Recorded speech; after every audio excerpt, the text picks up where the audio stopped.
말씀 제목을 한번 크게 읽어봅시다. 함께 읽습니다. 우리를 하나 되게 하시는 성령님. 방금 우리가 외친 이 말씀 제목이 사실은 올 한 해 우리 교단의 우리 교회학교 여름 성경학교 주제입니다. 사상 초유의 일들 때문에 성경학교를 할 수 없는 그런 상황이죠. 그런데 올 한 해 우리에게 주신 성경학교 제목은 우리를 하나 되게 하시는 성령. 일부 예배 때는 교회학교 아이들이 그래도 오늘은 많이 나왔어요. 그래서 그런 의미에서 더 말씀도 나누게 되고 그랬었습니다. 코로나 때문에 힘든데 최근 오랫동안 특별히 한 2주 동안 집중적으로 내린 남북으로 오르내리는 비 때문에 우리 고향에 우리 또 형제들이 이웃들이 엄청난 어려움을 겪고 있는 것이 사실입니다. 혹 우리 가족들 중에 부모님들 중에 어려움을 겪고 계신 분들은 계시지 않을까 이런 염려도 되는데 이런 때 오늘 말씀에 동화 하나를 홍수와 관련된 동화입니다. 동화를 하나 여러분들에게 들리도록 하는데 무지개 연못 한가운데 작은 섬이 하나 있었습니다. 그런데 이 섬에는 툭하면 싸우는 개구리 3마리가 살고 있었어요. 이놈들은 만나기만 하면 싸워요. 이 섬에 딱 3마리밖에 없는데 맨날 싸우는 거예요. 그들은 이렇게 다툽니다. 이 연못에 들어오지 마. 이거 내 거야. 막 이렇게 하는 개구리가 있는가 하면 이 섬은 내 거야. 이 섬에서 나가. 이 섬이 자기 거라고 또 막 옥박지르고 싸우는 개구리도 있었어요. 그런가 하면 아니야. 이 하늘이 내 거야. 그러면서 막 고집을 피우고 늘 그러다 보니까 이 개구리 3마리가 싸우기 일쑤였어요. 그러던 어느 날 갑자기 하늘이 어두컴컴해지면서 멀리서 천둥 소리가 나고 번개가 치기 시작했어요. 이윽고 억수 같은 비가 내리면서 섬은 순식간에 물로 휩싸이게 됐습니다. 빗줄기가 하늘을 메우더니 이내 연못이 흙탕물로 변해버렸어요. 물이 점점 불어납니다. 비가 그치지 않는 거예요. 계속 비가 내리니까 물이 점점 불어나더니 섬이 조금씩 좁아집니다. 저 섬이 자꾸만 작아지는 거예요. 개구리들은 춥고 겁이 나서 덜덜 떨었습니다. 개구리들은 거세게 출렁이는 시커먼 물 위에 아직 솟아있는 몇 개 안 되는 미끄러운 바위를 찾아서 매달렸습니다. 그러나 바위들도 곧 사라지기 시작했습니다. 물이 자꾸 올라오고 결국 연못에는 바위 하나만 딱 남았습니다.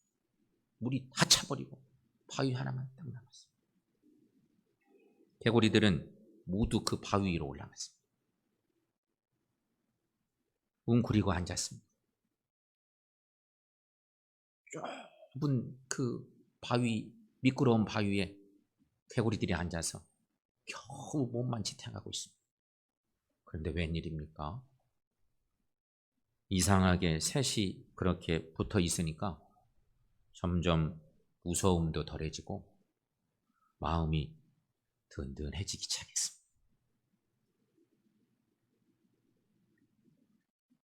그렇게 시간이 지나가고 얼마 지나니까 연못에 물이 빠지기 시작합니다. 제 모습을 찾기 시작하는 것입니다. 이내 옛날 모습으로 연못은 평안해졌습니다.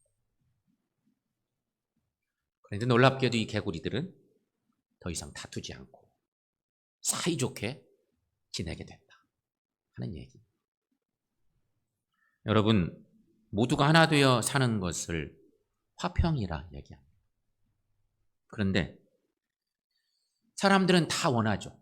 더불어 사는 거, 더불어 살아가는 거, 바라고 원하는 일인데 이게 쉽지가 않습니다.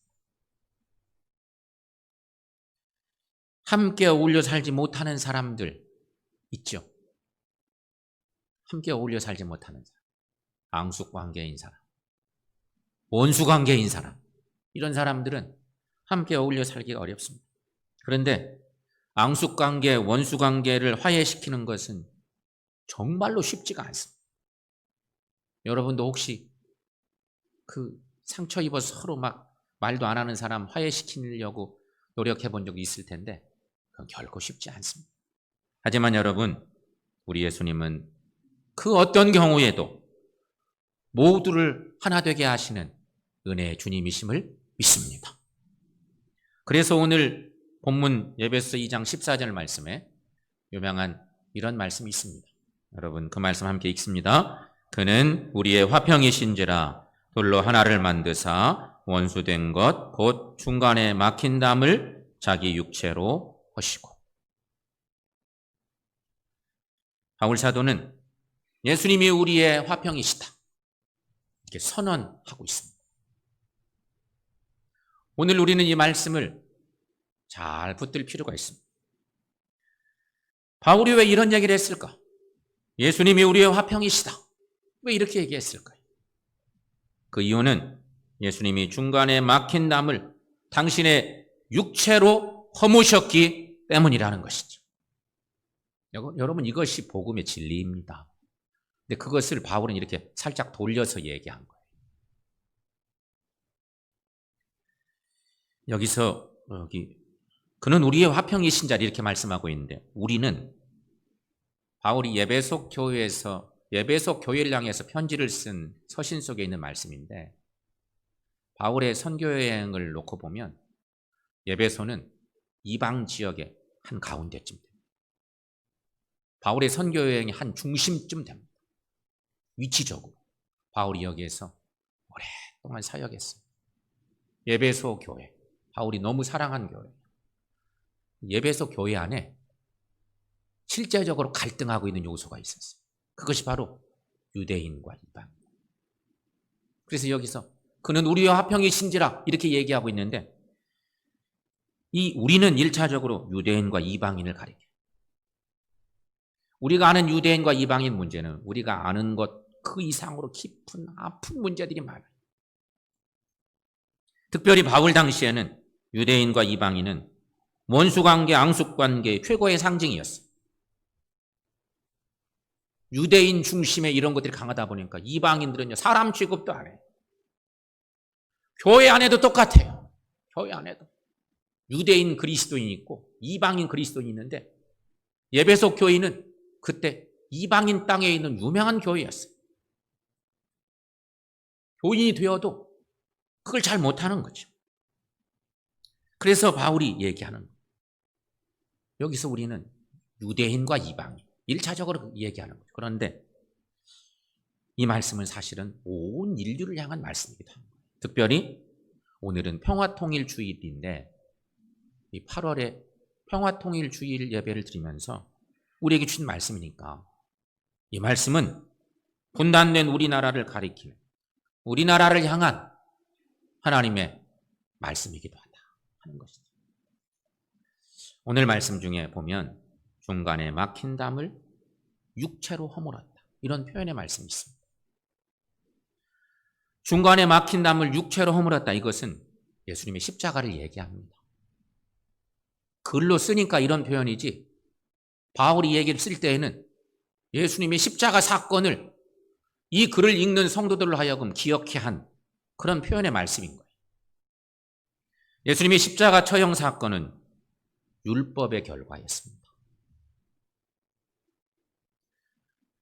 유대계인들이, 유대인들이 종교적인 것들을 지키려고 하다 보니 만들어진 결과물이에요.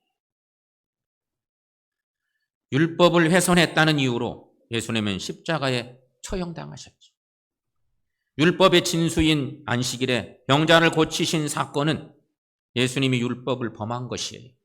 우리가 생각할 때는 너무도 행복한 사건인데 유태계인들이 볼 때는, 유대교에서 보면 아주 흉악한 죄야. 안식일을 범했어.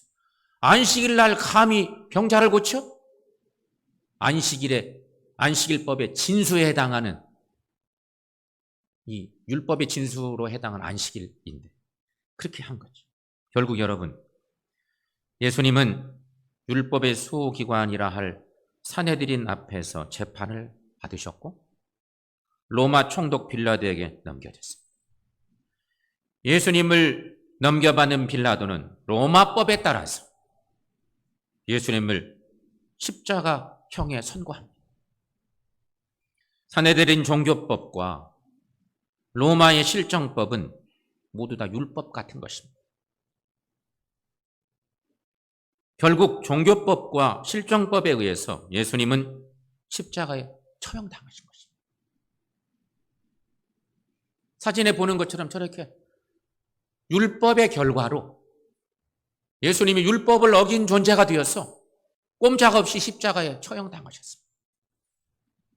여기서 우리가 생각할 것이 있습니다. 만약에, 이건 가정인데, 만약 예수님이 십자가에 저렇게 처형당하시는 것으로 끝나버렸다면 지금도 율법은 살아서 막 길을 쓰고 있을 것입니다.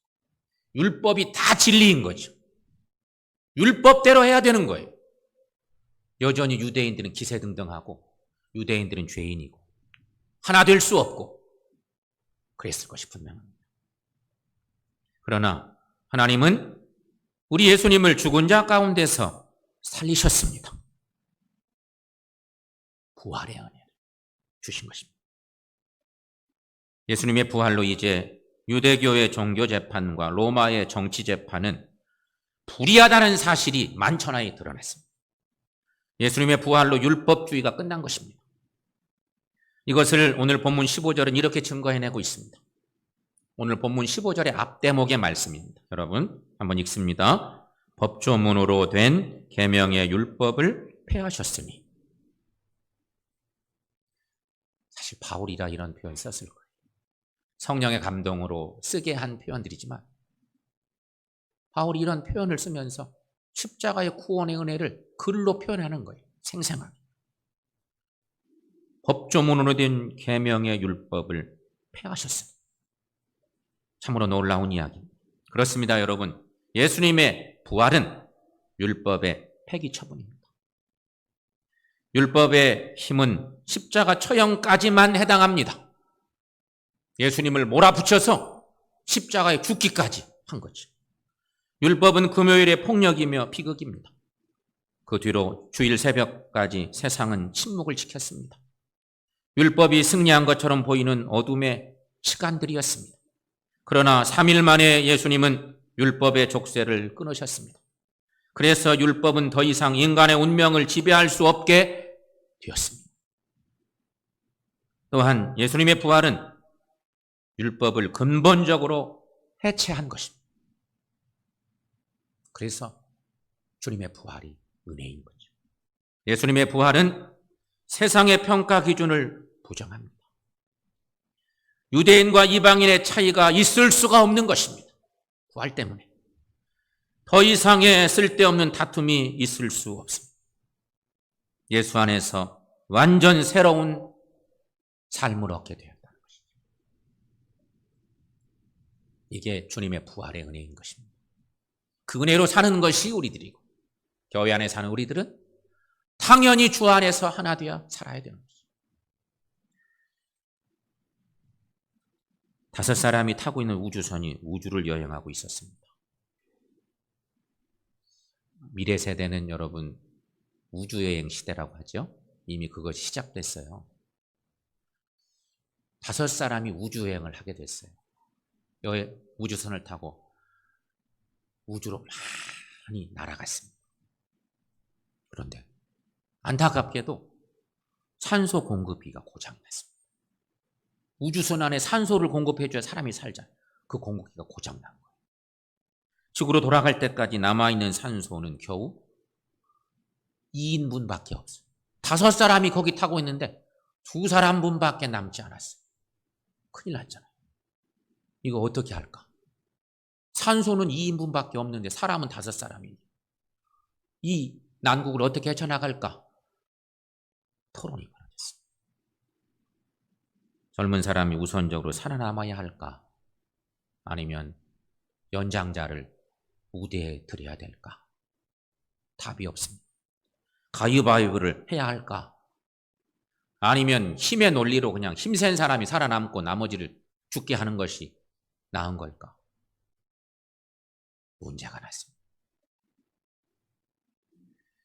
이렇게 서로 다투고 있는 순간에 생각지도 못했는데 지구에서 우주선이 도착했습니다. 전혀 예상하지 못한 일이 생긴 것입니다. 이로써 우주선에서 산소 마시는 우선순위 다툼은 모두 의미가 없어져 버렸습니다. 일순간에 해결이 된 것입니다. 성도 여러분, 우리 예수님의 부활은 하나님이 보내주신 구조선과 같습니다. 더 이상 세상 척도로 서로 옥신각신할 필요가 없어져 버렸습니다. 네가 진짜니 너는 가짜니 얘기할 필요가 없다는 것입니다. 다툼의 근본 원인이 일순간에 사라져 버렸습니다. 그래서 바울은 예수님은 우리의 화평이십니다. 이렇게 선포하고 있는 것입니다. 오늘 본문 14절 얘기입니다. 그런가 하면 바울이 말씀을 보시면 또 이렇게 말합니다. 예수님은 유대인과 이방인을 세 사람으로 지어서 화평하게 하셨습니다. 15절 말씀에 여러분 저 말씀 읽어보겠습니다. 이 둘이 자기 안에서 한 세 사람을 지어 화평하게 하시고 아멘. 그런가 하면 예수님은 또 이렇게 말씀하십니다. 먼데 사람이나 가까운 데 사람에게 평안을 주셨습니다. 이런 말씀도 하고 있습니다. 자, 17절 말씀 거기도 한번 읽어보겠습니다. 또 오셔서 먼 데 있는 너희에게 평안을 전하시고 가까운 데 있는 자들에게 평안을 전하셨으니 아멘.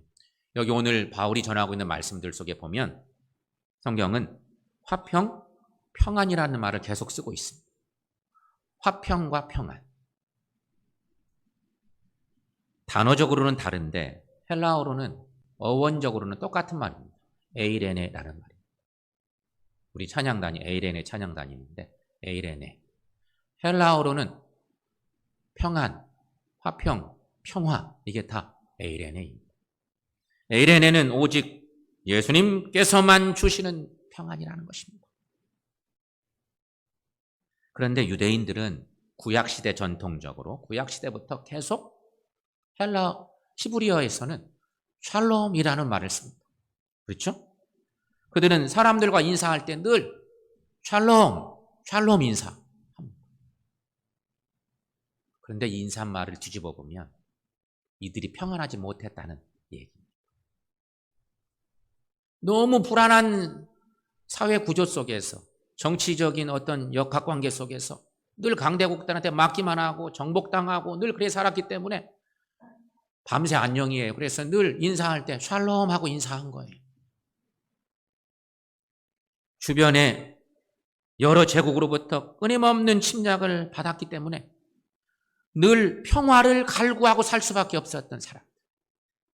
이들이 유대인들이에요. 그런데 너무도 아이러니한 것은요. 당시 지중해 연안을 지배하고 있었던 로마 제국도 로마도 평화를 외쳐. 지금 바울 시대에는 다 로마가 나라를 다 점령하고 살던 로마 제국 시대예요. 로마가 평화를 외치는 거예요. 그들의 정치적 이데올로기는 팍스 로마나입니다. 우리가 잘 알죠. 잘 들어서 팍스 로마. 로마의 평화. 놀랍게도 유대인들은 하나님 우리를 평화롭게 해주세요. 그리고 이렇게 인사하고 그렇게 갈구하고 사는데 로마 사람들이 와서 팍스 로마나를 외치는 거예요. 하지만 여러분, 로마의 평화는 거짓 평화입니다. 우리가 잘 아는 거죠. 겉으로는 평화라는 말로 치장했지만 실제로는 힘으로 억압한 폭력적 평화입니다. 로마의 정치, 경제, 문화를 잘 받아들이는 나라와는 평화합니다. 하지만 이를 거부하는 나라와 세력은 무자비한 폭력을 행사했습니다. 이게 로마입니다.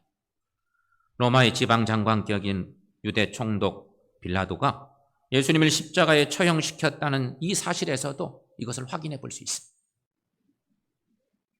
팍스 로마나, 그것은 오늘날도 여전히 기세등등합니다. 모든 것을 힘의 논리로 밀어붙이는 것, 그것을 팍스 로마나라고 할 수 있는 것입니다. 여러분, 요즘 코로나 때문에 세상이 흉흉한데 백신이 개발돼도 아마 강대국들이 서로 많이 차지하려고 엄청 힘쓸 겁니다. 나라들도 강대국이 절대 선인 듯 보여질 때가 많습니다. 강대국이 하는 것은 다 선인 것 같아. 나라만입니까? 교회도 마찬가지. 초대형 교회는 교회가 하는 일들이 다 선인 것처럼 생각될 수 있습니다. 반대로 작은 교회가 하는 것은 다 불의한가? 잘못됐나? 생각할 수 있다는 것입니다. 따라서 여러분, 이런 팍스 로마나 같은 평화는 거짓입니다. 그건 거짓이에요. 그런데 여러분, 유대인들이 종교 권력과 로마인들의 정치 권력이 지배하던 그 시대, 새로운 신흥 종교인 기독교는 팍스 크리스티를 외칩니다. 그리스도의 평화를 외친 것입니다. 조그마한 종교 공동체가 거대한 로마의 평화를 외치는 그 시대에 그리스도의 평화를 외친 것입니다. 당시 사람들은 기독교인들의 이런 외침을 분명 외면했을 것입니다. 그리스도의 평화는 그들에게 하찮게 보였을 것입니다. 세계를 들썩거릴 정도의 힘을 가진 그들에게 예수 그리스도는 가련하게 십자가에 처형당한 한 선지자에 불과했을 것입니다. 평화는 로마의 칼에서 나온다고 확신한 사람들에게 예수의 평화는 조롱의 대상이 될 뿐이었을 것입니다. 그러니까 팍스 로마나와 팍스 크리스티가 부딪힌 거지. 바울은 외친 것입니다. 그리스도에게 평화가 있다고. 이렇게 선포한 거지. 그런데 여러분, 이 복잡한 그 시대, 그 시대적 상황이 얼마나 그리스도인들을 조롱하고 그리스도의 평화를 받아들이지 않았는지 성경의 한 구절 말씀을 통해 확인해 볼 수가 있습니다. 바울이 고린도전서 1장 23, 4절에서 묘사하고 있는 말씀인데, 여러분, 자, 말씀 함께 큰 소리로 읽어보겠습니다. 우리는 십자가에 못 박힌 그리스도를 전하니 유대인에게는 거리끼는 것이요 이방인에게는 미련한 것이로되 오직 부르심을 받은 자들에게는 유대인이나 헬라인이나 그리스도는 하나님의 능력이요 하나님의 지혜니라. 아멘. 그렇습니다. 예수님의 십자가가 당시 유대인들에게는 거리끼는 것이다. 무서운 거죠. 유대인. 이방인들에게는 십자가가 너무 바보스러운 미련한 것이죠. 그러나 부르심을 받은 그리스도인들에게, 그리스도인들은 누구나 유대인이든지 헬라인이든지 이방인들이죠. 헬라 지역에 예배소 교회가 있었어요. 유대인이든지 헬라인이든지 교회 안에 들어온 모든 사람들은 그리스도는 하나님의 능력이고 하나님의 지혜입니다 하는 것입니다. 성도 여러분, 우리는 하나님의 부름 받은 사람들입니다. 여러분 믿습니까? 우리는 하나님의 부름 받은 사람. 그렇다면 우리에게 그리스도는 하나님의 능력이요 하나님의 지혜임을 믿으시기를 축원합니다. 그렇다면 여러분, 우리가 생각할 것이 있습니다. 오늘날 교회는 진실로 예수님의 평화를 전하고 있는가? 교회들이 그 역할을 하고, 초대교회 그 살벌한 시대, 로마의 평화를 외치던 그 시대, 정치적으로 꼼짝 못할 시대에 그리스도인들이 외쳤어요. 그리스도의 평화. 그리스도를 통해 하나 될 수 있다. 평안할 수 있다고, 생명이 있다고, 그리스도의 평화, 유일한 해결책. 교회가 이 일을 하고 있습니다.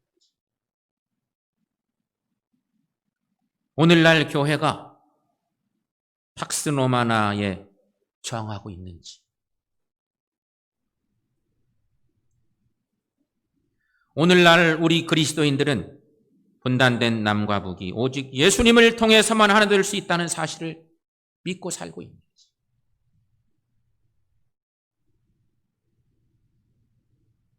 우리가 이런 묵상을 하게 된다는 것입니다.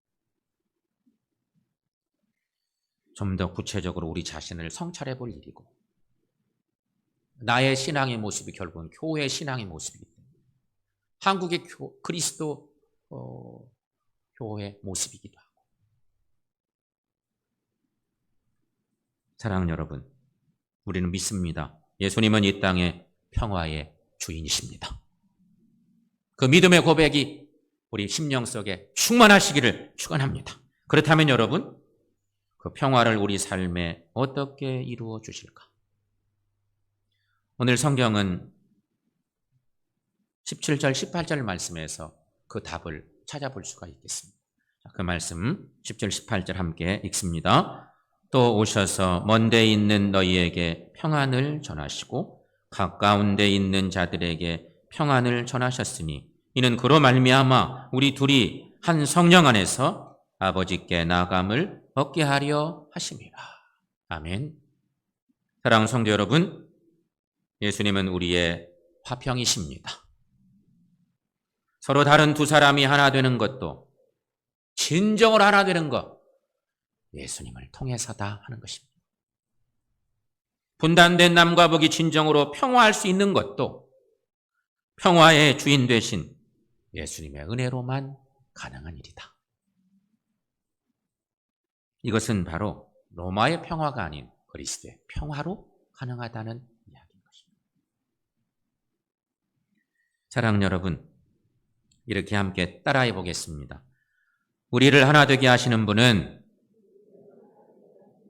예수님입니다. 우리를 하나 되게 하시는 분은 성령님이십니다. 이 고백대로 살아가시고 우리 안에서 모두가 하나 되시고 주의 사랑으로 교회가 하나 되고 우리 나라가 하나 되고 분단된 남과 북이 하나 되고 주의 은혜로 화평한 나라, 평화한 세상 만들어가는 우리 모두가 되시기를 축원합니다.